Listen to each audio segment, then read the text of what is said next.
पूजन किया महाराज कि माता सीता के भाव को देख करके मैया भवानी खुश हो गई। और माता भवानी जब खुश हो गई तो क्या हुआ? अरे विनय प्रेम पसवाई भवानी, विनय प्रेम विनय प्रेम पसवाई भवानी, विनय प्रेम पसवाई भवानी। अरे हसिया माला मूर्ति मधुबानी,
और माता सीता को भगवती पार्वती महारानी ने बोला कि हे बेटी, आज मैं तुम्हारे पूजा से प्रसन्न हूँ, इसलिए तुम वरदान मांगो।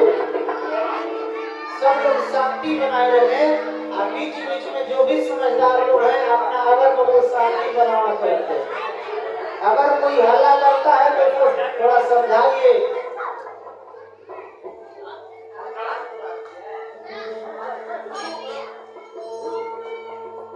बोलो भगवान प्रभु श्री रामचंद्र की।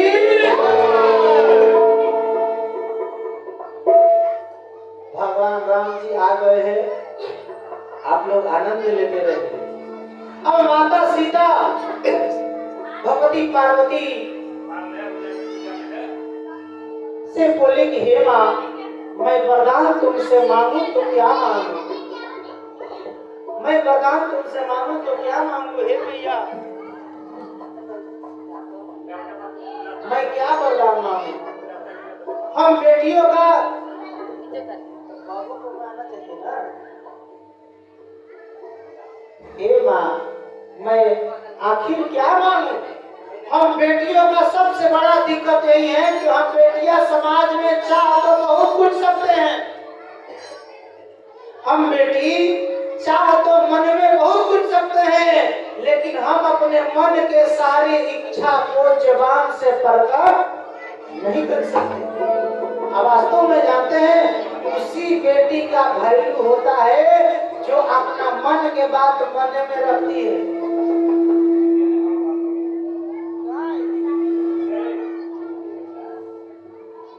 मन का बात मन।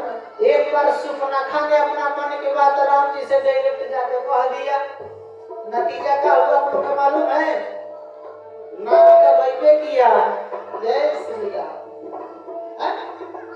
माता सीता ने कहा कि नहीं मैया, हम बेटी हैं, चाह सकते हैं, लेकिन हम आपसे कह नहीं सकते, इसलिए आप तो माँ हो। मोर मनोरथ जाननी के, क्योंकि बसम सदा पुरुष वही के, आप मेरे मन को भाव जानती हो, इसलिए मैया आप आशीर्वाद दे दो। अब माता भगवती पार्वती मैया ने उनका आशीर्वाद दिया कि सुनो सिया सत्य आशीष हमारी, सुनो सिया सत्य आशीष हमारी,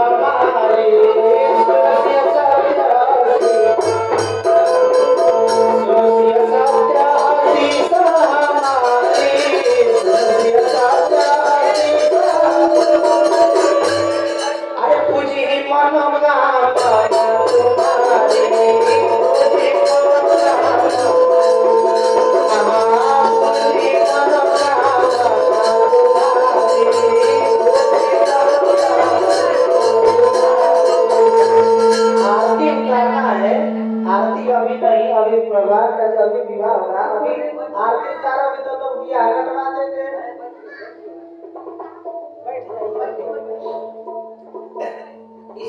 भाई बहन, माता सीता ने कहा कि नहीं माँ, तुमने आशीर्वाद तो दिया लेकिन ये तो हमको फंसा दिया। आप कह रहे हो कि पूजी ही मनोकामना तुम्हारी, तो हे मैया मेरे मन में तो है, यहाँ से नीचा कर हमको देर नहीं है, जान जाइए।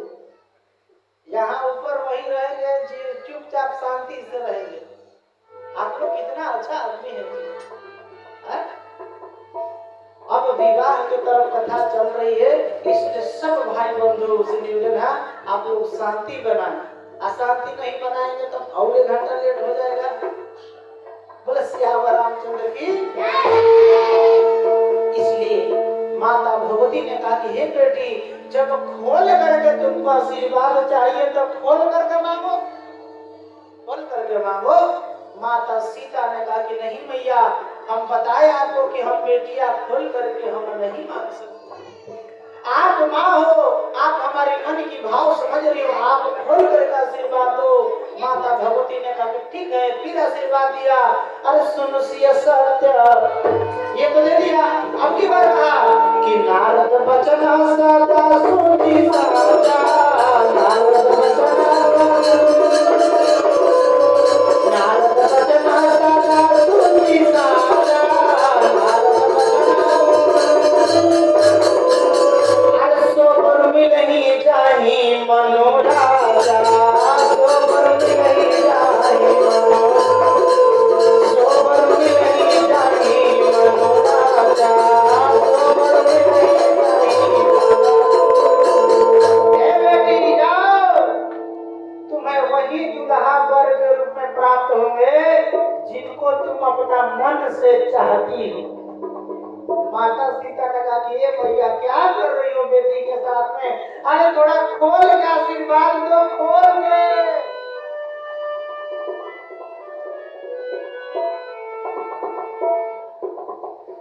खोल के आशीर्वाद दो माँ।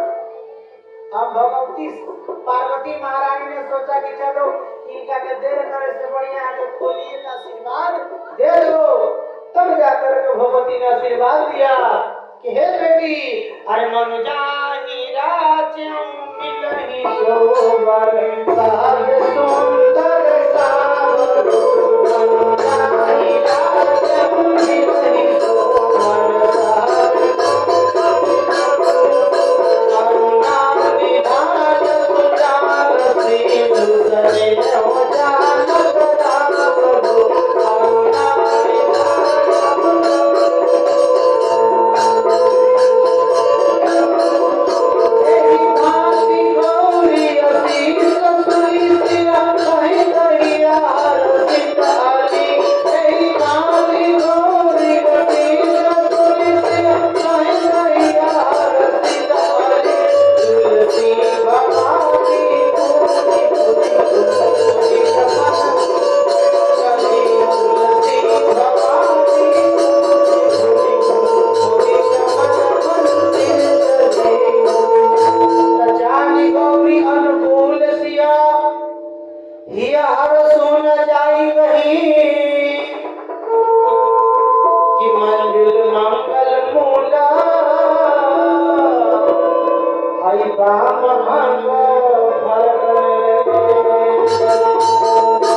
माता सीता को आशीर्वाद मिल गया।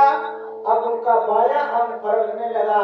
तो कोई भी बेटी बहन माता लोग के बायां अंग खुजलाने लगे तो समझिए कि बढ़िया है, आता ही ना अंग खुजलाए तो खराब है। माताओं का अगर मान लो कि बायां हाथ में खुजली हो रहा है तो समझ लो कि लक्ष्मी जी आने वाली है। कहीं गलती से दहीना में खजुआ गया तो समझ लो कि जौनों बचा कर रखे हैं लक्ष्मी जी अपना सामने। अब पुरुष वर्ग का दाहिना बढ़िया होता है, बायां खराब होता है। दाहिना अगर खुजलाए तो समझिए कि लक्ष्मी जी आएंगी। इसलिए मेरे भाई बहन, माता सीता को आशीर्वाद मिल गया। अब राम जी जब अपना गुरु जी के पास फूल लेकर के पहुंचे तो गुरु जी ने पूछ दिया कि राम, अरे इतना देर कैसे हो गया?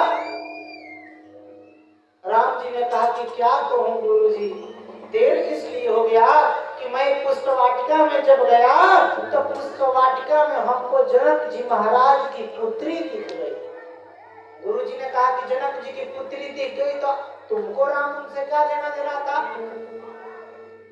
राम जी ने कहा कि ये हो गया गुरु जी कि जब वो आई तो मैं उनको देखने लगा, मैं उनको देखने लगा। गुरु जी ने कहा कि ये क्या कह रहे हो? अरे ये सब बात गुरु जी से किया जाता है कि बराबर उम्र वालों से किया जाता है। राम जी ने कहा कि गुरु जी पूरा बात तो सुना। अरे मैंने उनको देखा।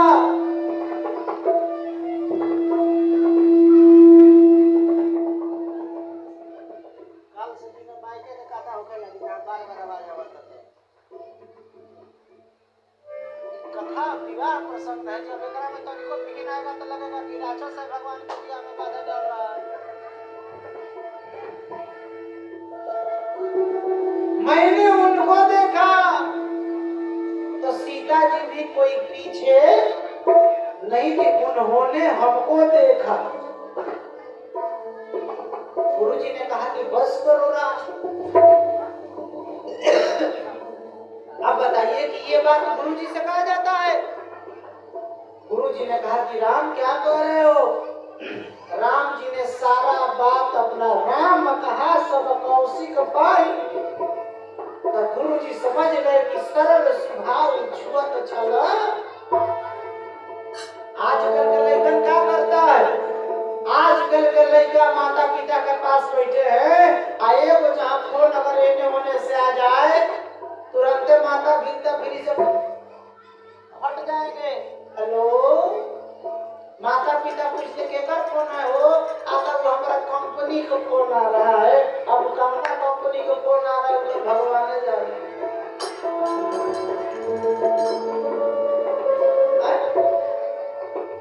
लेकिन जरा सोचिए कि जो लड़का लड़की अपना दिल का बात अपना माता पिता से छुपा लिया, समझ लो कि उनकरा से गई गुजरल कोई लड़का अपने मन के सारे बात को अपने माता पिता से कहना चाहिए।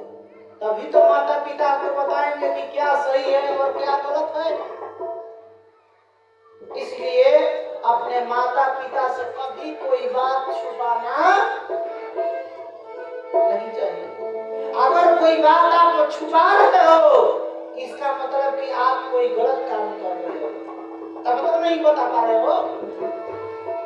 हेलो, कभी दिल छुपाना चाहिए।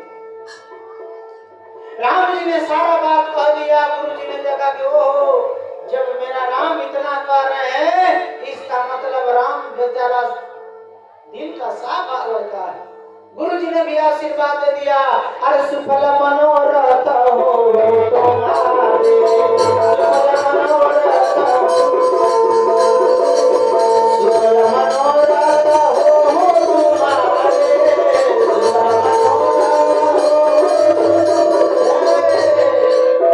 राम लखन सुनी भय तुम्हारे,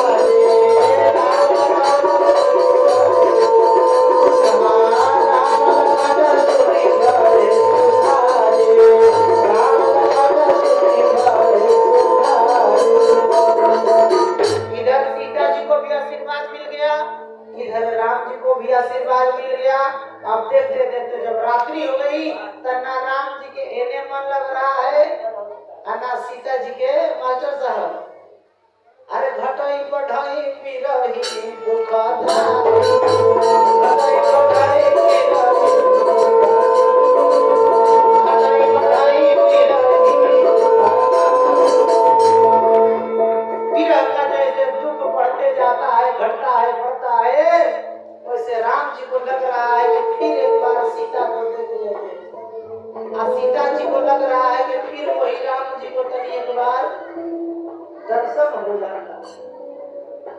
मेरे भाई बहन, भगवान प्रभु श्री राम अब होते जब सुबह हुआ तो सुबह में क्या होना था?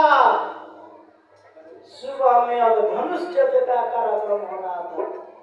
अब सारे लोग घर से अपने अपने आकर के एक से एक वीर उस सभा में आकर के अपना अपना स्थान ग्रहण करते हैं। उसी में जब राम जी लक्ष्मण जी अपने गुरु जी के पास साथ जाते हैं, उनको भी जनक जी महाराज ने स्थान दिया। कैसा स्थान दिया कि सब मंचन ते मंचयक अति सुंदर विशाल विशाल गुरु समेत दो बंधु कि बैठारे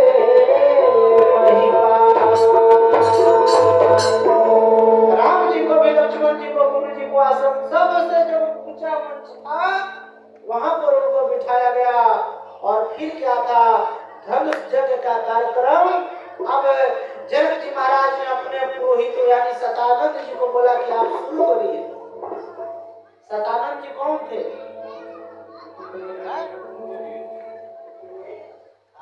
पुरोहित ये थे, लड़का के करते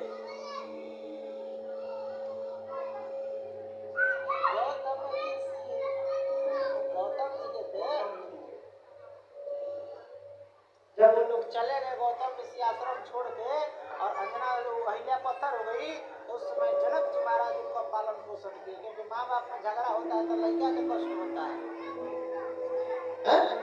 सदानंद जी महाराज खड़े होते हैं और सदानंद जी ने कहा किस भरी सभा में आए हुए देश के सारे वीर सुने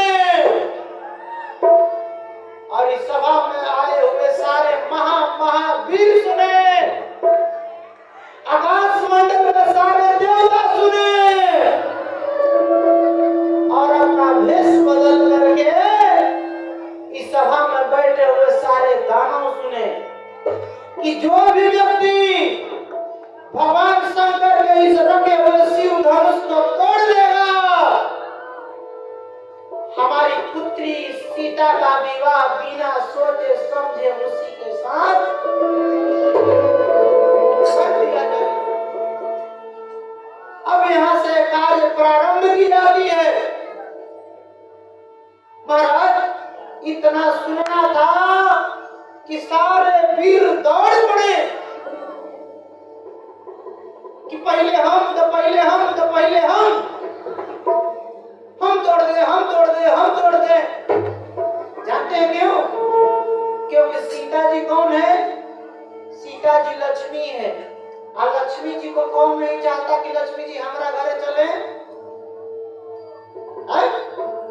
लेकिन जानते हैं लक्ष्मी जी को तो सब चाहते हैं, लेकिन लक्ष्मी जी किसको चाहती है? जो लक्ष्मी को चाहता है लक्ष्मी ओकरा का नहीं चाहती। लक्ष्मी उसको चाहती है जो अपने माता पिता की सेवा करते हैं। लक्ष्मी उसको चाहती है जो जीवन में सत्य बोलते हैं। लक्ष्मी उसको चाहती है जो धर्म का आचरण करते हैं। लक्ष्मी उसको चाहती है जो कमजोर वर्ग के लोगों को मदद करते हैं। फिर क्या था मेरे भाई बहन,